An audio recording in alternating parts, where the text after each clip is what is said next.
Welcome to Farm to School Northeast, a podcast where we explore the creative ways that local food is getting into school cafeterias and how food system education is playing out in classrooms and school gardens across the Northeast. Today, we have an opportunity to sit down with Connecticut high school student and food system activist Zane Tickoo to talk about his work and dedication to improve the local food system and support access to healthy food, local economy, and social justice through what he calls the power of the plate. Welcome, Zane. Thanks so much for making time to share with us today. Hello, and thank you so much for having me. Zane, can you introduce yourself and tell us how you got interested in the topic of food justice and the food system? Sure. So, as you mentioned, I'm a high school junior in Connecticut. And for the past few years, I've been working on food justice initiatives like building school gardens, supporting farm to school programs, and researching policy solutions to really expand access to fresh and local food. My work started in a pretty unexpected way, I'd say, through my personal experience with food allergies. So when I was about 6 months old, I was diagnosed with over 20 life-threatening food allergies. And so I've always been pretty hyper aware of what's in our food, how it's made, and almost how limiting our choices can be. And then as I really got older, I started to notice a much bigger issue, which would be that our current food system is failing us because it's built for efficiency rather than effectiveness. And it's what I came to realize is designed for maximizing corporate profits rather than nourishing people. Zane, you gave a TEDx talk and you called it the power of the plate. Can you explain what that phrase means to you? Yeah, to me, when I was thinking of ideas for the talk, I really boiled it down to the idea that every meal is a decision that impacts not just our bodies, but the entire world. Thinking about it, it's 3 meals a day, every day for a lifetime. That's 100,000 plates of food per person. Those choices are powerful and can determine how our food's grown, who profits from it, and whether our system's sustainable in the end. I mean, when we choose whole foods over ultra-processed ones, diversify our plates, and support local farms and farmers, those are small but powerful changes that can help reshape our food system to create a better future for everyone involved, which realistically is pretty much everyone in a community or a larger town or city. So I know that you've worked with the Connecticut Farm to School Institute and other community organizations which support schools in developing sustainable farm to school programs. What do you think are the best strategies to support food system education in schools? The best strategies make food education relevant and integrated into daily learning, I'd say. And I have a few favorites I could share. So I guess one of them would be maintaining a school garden. And I think this is probably the best learning opportunity because it allows kids to grow their own food as they develop a deep understanding of where their food comes from. And they also can become more adventurous eaters. And in the process, they're learning all kinds of lessons related to science, sustainability, and community. And on top of that, there's a ton of anecdotal evidence as well relating to mental health benefits too for school gardens. So it's really that all-encompassing aspect where it can benefit them mentally, it can benefit their achievement and advancement in school, and they can also benefit them physically, of course. I'd say my second favorite way to support food system education is going to be farm to school or cafeteria to farm partnerships. And I think when schools source local produce and really highlight it in their meals so that students can see the connection between their farms and their daily food, that can be really constructive for the students themselves. And I think lastly, still a very, very important method to help the farm to school idea in curriculums is really integrating food into everything across a school's life, especially their curriculum. So I'd say, I mean, food education shouldn't be an extra. It should be a part of the science, economics, and social studies curriculums to show the full impact of our food system on our lives and in the world. I think the exciting thing for me is that this vision has already become a reality in quite a few schools here in Connecticut. As you mentioned, I've been working with the Connecticut Farm to School Institute, which is a year-long professional development program that helps school districts build farm to school action plans and implement these strategies in real life. And I think that has been an incredibly helpful metric for a lot of schools to help push forward their farm to school plans and curriculums. But also, it's been really important for me to help kind of reaffirm my understanding of the good work that can be done through farm to school curriculums, and that there's so many like-minded people across the state who are already trying to get it done. So you have worked in partnership with local community leaders and politicians. How are these partnerships important to food system activism and to getting these curriculum changes to happen and getting school gardens to happen? Yeah, I think the most like foundational level, partnerships with community groups and government leaders turn ideas into action and into something really tangible. For example, I interned with State Representative Jamie Foster here in Connecticut, and I helped support House Bill 05003, a law that expands SNAP benefits and farmers market access for low-income families to many, many more people across the state. And I think without strong policy backing, many farm to school and food justice programs would never get off the ground and really thrive and expand, reaching the amount of people that they can and reaching their full potential and really helping as many people as they can. And I think that's something that's really important. And on a local level, working with nonprofits, for example, farmers, educators, and generally organizations that are focused on helping others, helps us to make sure that the solutions we're coming up with are really actionable and tailored to local situations and circumstances. And by the end, really being community driven as a way to make those efforts sustainable, so that they can be really carried on into the future. And I think policy change and grants provide essential support like funding and general guidelines. But I think on top of that, real grassroots change needs to happen and needs to be supported by local communities. So it's really a combination of both higher up government change as well as local support. And I think that's found in the community groups. So the school gardens that you helped to build, how did those gardens happen and how are those gardens going to continue to be supported? Schools really need to have access to a garden because food is, of course, one of the most important things for kids to learn about. And a school garden is really a living classroom, you could say.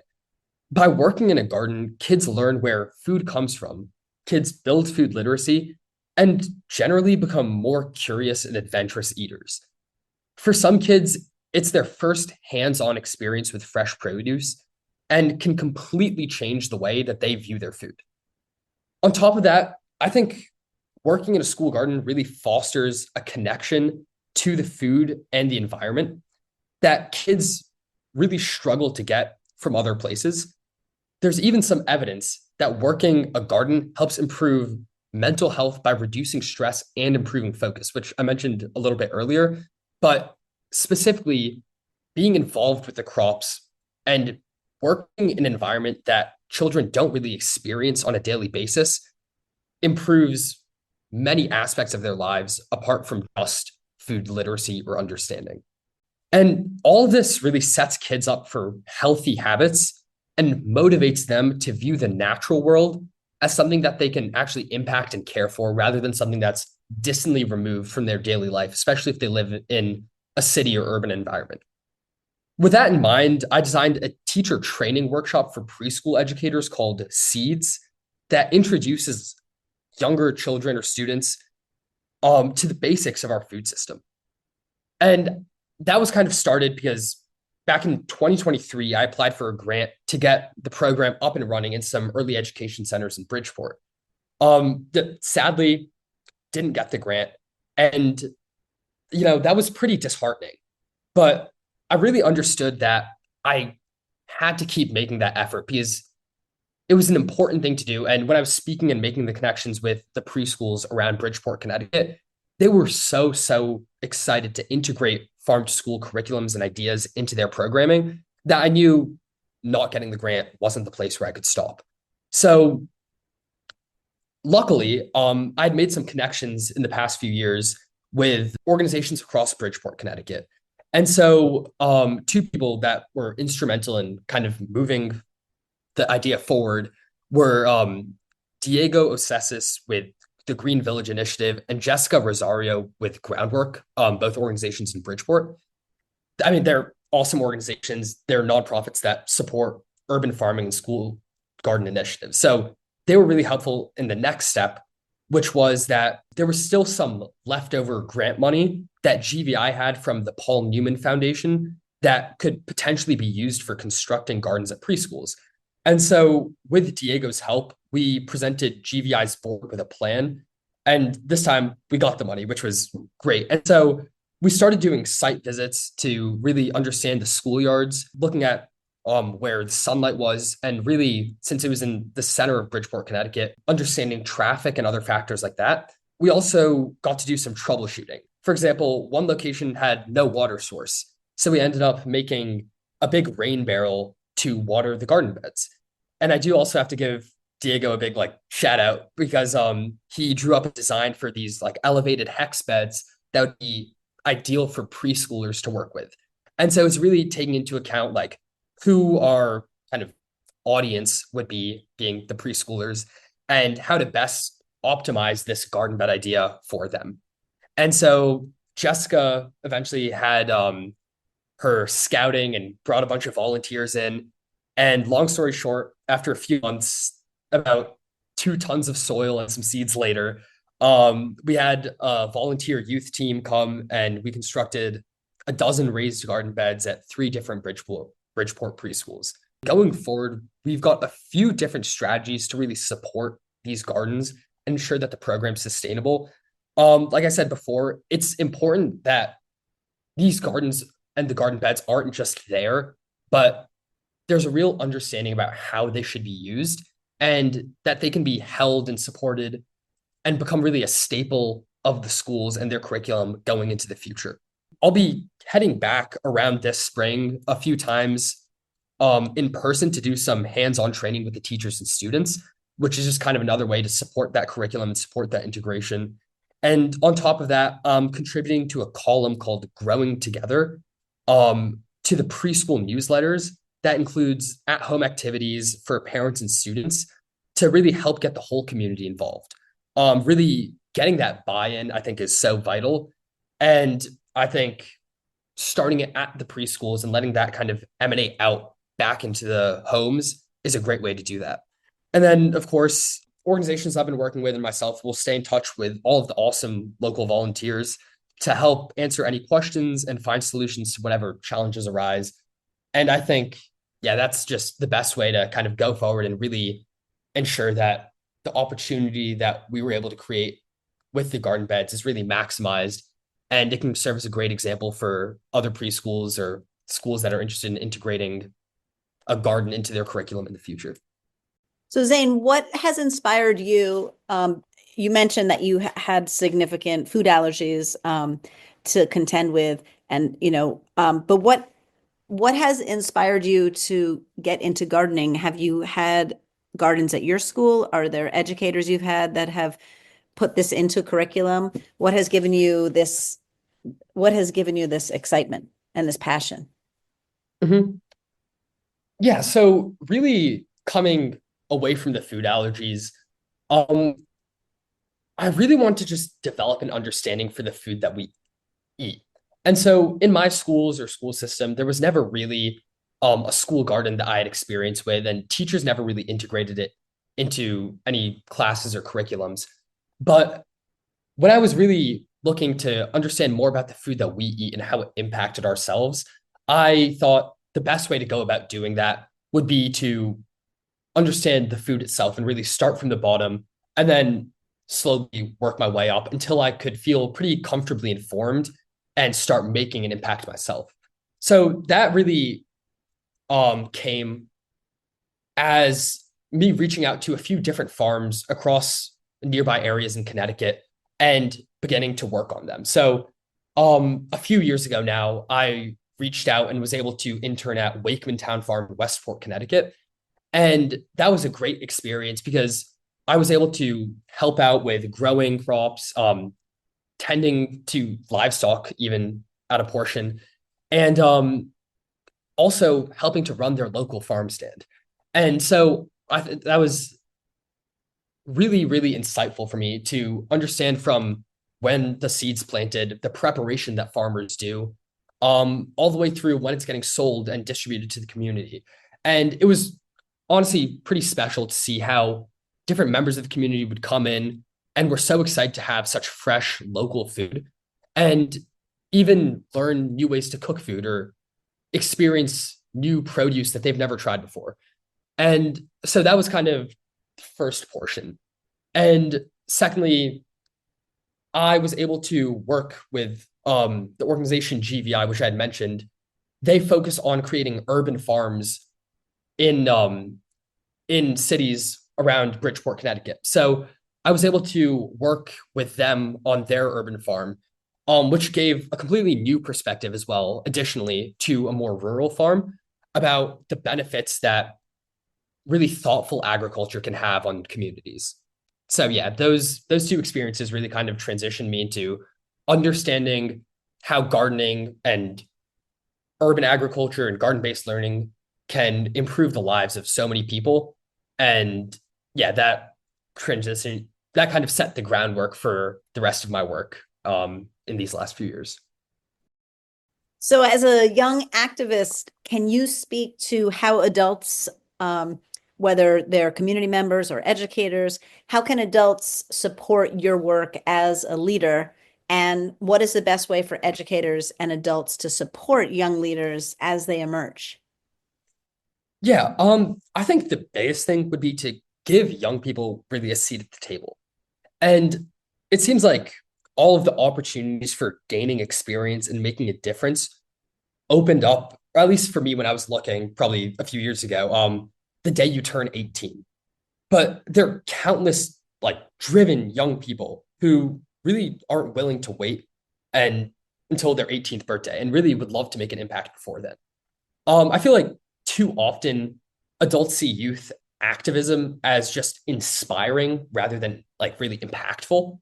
And in reality, I think young people and students have great ideas and solutions.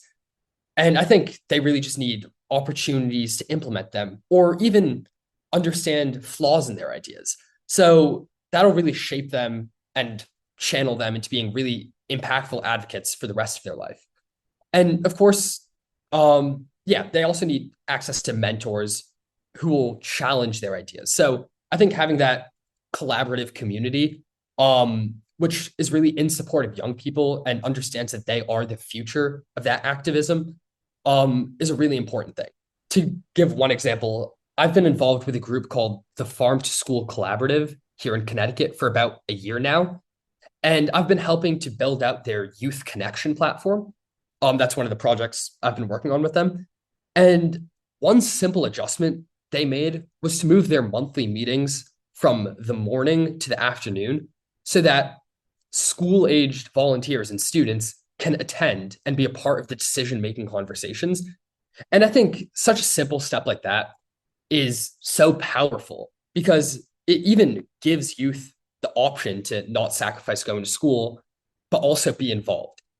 And so, I really think supporting young people isn't just about encouragement, but really empowering the youth. With almost like a countless number of crises that we're facing as a global community, including maybe plummeting number of young farmers, we need all the help that we can get.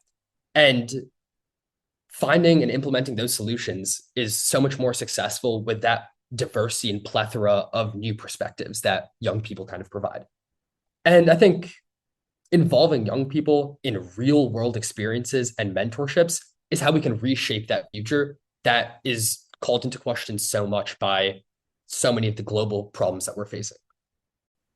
Those are some really useful suggestions. Thank you. Thank you for spelling them out like that.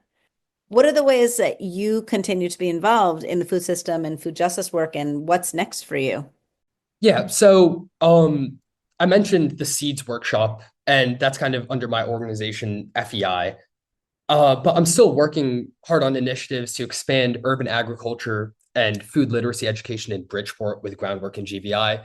We really are hoping to expand some of those garden bed projects to different preschools, um, and understand the impact that we can have and keep refining that program. I think that's really important. But I'm also really excited to be doing some research work for the Connecticut Department of Agriculture. Right now, I'm interviewing local restaurant owners and managers to see how we can overcome some of the food sourcing barriers for the farm to chef program and get more local food into our restaurant kitchens. Sorry. And there have been some really cool conclusions that I found doing that research. Whether it's the amount of time that local restaurant owners have to get in contact with farmers, or conversely, farmers not having enough time or resources to get in contact with local restaurants, or even questions of like quantity that local farmers can produce. So there have been some really, really interesting conclusions I found there so far, and we're looking to make kind of impacts and legislative referrals based on those in the near future. And then I'm also part of a team with the Connecticut Farm to School Institute, and we're working to implement farm to school practices across classrooms, cafeterias, and different communities in Connecticut school districts. And so that work is still definitely continuing for the coming year. Right now, we're working hard to plan the next year's institute, which is always a great experience. And then really definitely just going forward, I'm going to try to keep advocating for food literacy, food diversity, and really access. And I'd like to expand my efforts of research, education, and urban agriculture to maybe even a national level and even beyond that, and really see where those efforts can create an impact to as many people as possible. Ultimately, I really would hope to plan on building a career that combines food systems, policy work, and businesses, really understanding a comprehensive view of the food system to create a large scale impact. So that's something I see quite a few years down the line for myself. But until then, yeah, it's really just local work and scaling that to see how far it can go. I'm so happy that you have this energy and this passion to do this work. Is there anything that I didn't ask you that you would like to share? I guess like organizations that I've worked with and even myself, like we're always looking for passionate volunteers of all ages. And so anyone who wants to get involved really should look to get involved. And I think personally for myself, that process started for me a few years ago when I was around like 13 years old.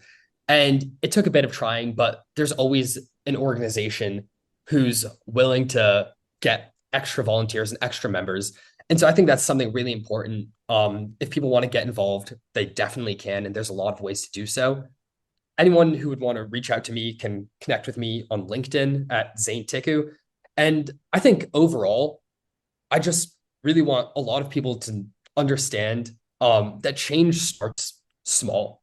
And you don't have to be a policymaker or a farmer or someone in like a position of power to create that impact on the food system.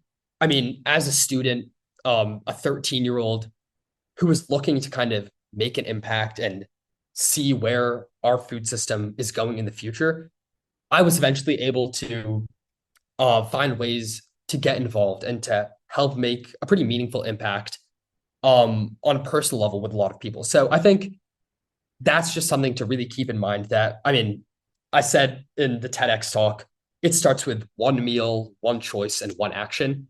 And I think that's just a really great mindset to have because it's not something that's too big for anyone. Each meal that we have and each choice that we make for those meals really can resonate throughout the food system as a whole when they add up and when everyone really starts making that conscious decision making. So yeah, I think that'd be it. Well, thank you so much for the inspiring work you do and the passion you bring to it and the work you're doing in your community. It's really remarkable. Yeah, thank you so much for having me on and giving me an amazing platform to share what I've been doing with more people. So yeah, thank you so much. And it was amazing talking to you. This podcast is a production of the Northeast Farm to School Collaborative. For more information about this podcast or Farm to School in the Northeast, go to northeastfarmtoschool.org.